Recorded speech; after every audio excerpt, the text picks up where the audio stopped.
जब जब धरती पर पाप और अधर्म हद से ज्यादा बढ़ा है, भगवान ने धरती पर अवतार लिया है।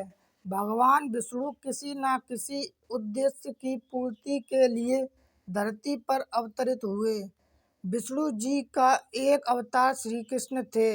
मथुरा की राजकुमारी देवकी और वासुदेव की 8वीं संतान के रूप में जन्मे कान्हा का बचपन गोकुल में माता यशोदा की गोद में बीता। राजा कंस के बचने के लिए वासुदेव ने कान्हा के जन्म के बाद ही उन्हें अपने चचेरे भाई नंद बाबा और यशोदा को दे दिया था। श्री कृष्ण ने अपने जन्म से लेकर जीवन के हर पड़ाव पर चमत्कार दिखाए। श्री कृष्ण के जीवन से जुड़े कई किस्से हैं जो मानव समाज को सीख देते हैं, अधर्म और पाप के खिलाफ सही मार्गदर्शन कराते हैं। हर साल की भांति कृष्ण जन्माष्टमी का पर्व इस साल भी मनाया जा रहा है। इस मौके पर जानिए कृष्ण जन्माष्टमी का इतिहास और महत्व। कृष्ण जन्माष्टमी का इतिहास। भारत में कृष्ण जन्माष्टमी का त्यौहार बहुत ही धूमधाम और श्रद्धा भाव के साथ मनाया जाता है। हिंदू धर्म से मान्यता है कि भाई कंस के अत्याचार को कारागार में सह रही बहन देवकी ने भद्रा पाद के कृष्ण पक्ष की अष्टमी तिथि को अपनी 8वीं संतान के रूप में श्री कृष्ण भगवान को जन्म दिया था। भगवान विष्णु ने पृथ्वी को कंस के अत्याचार और आतंक से मुक्त कराने के लिए अवतार लिया था। इसी कथा के अनुसार हर साल भाद्रपद की अष्टमी को कृष्ण जन्माष्टमी का पर्व मनाया जाता है। कृष्ण जन्माष्टमी का महत्व। पुराणों के मुताबिक श्री कृष्ण त्रिवेदों में से एक भगवान विष्णु के अवतार हैं। कृष्ण के आशीर्वाद और कृपा को पाने के लिए हर साल लोग इस दिन व्रत रखते हैं। मध्य रात्रि में विधि विधान से पूजा अर्चना करते हैं, भजन कीर्तन करते हैं और जन्मोत्सव मनाते हैं।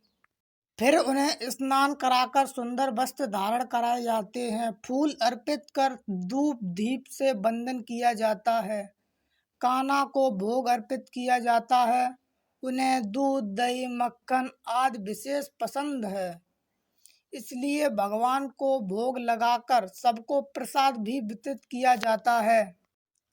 आइए जानें क्यों और कैसे मनाते हैं दही हांडी।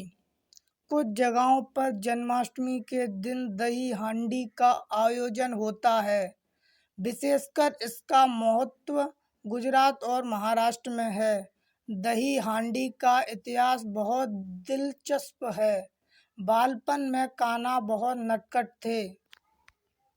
वह पूरे गांव में अपनी शरारतों के लिए प्रसिद्ध थे।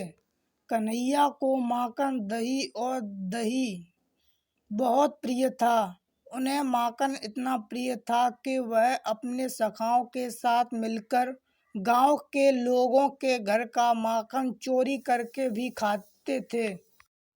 कान्हा जी से माखन बचाने के लिए महिलाएं माखन की मटकी को ऊंचाई पर लटका दिया करती थी, लेकिन बाल गोपाल अपने सखाओं के साथ मिलकर एक पिरामिड बनाकर उसके जरिए ऊंचाई पर लटकी मटकी से माखन चोरी कर लेते थे।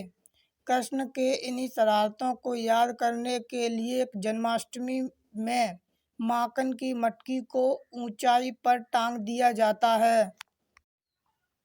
लड़के नाचते गाते पिरामिड बनाते हुए मटकी तक पहुंच जाते और उसे फोड़ देते हैं। इसे दही हांडी कहते हैं। जो लड़का ऊपर तक जाता है उसे गोविंदा कहा जाता है। यहीं पर इस कथा का विराम होता है। आप कमेंट में अवश्य बताइए कि यह कहानी आपको कैसी लगी एवं इसमें कुछ विशेष पॉइंट हैं जिन्हें आप कमेंट में अवश्य लिख दीजिएगा।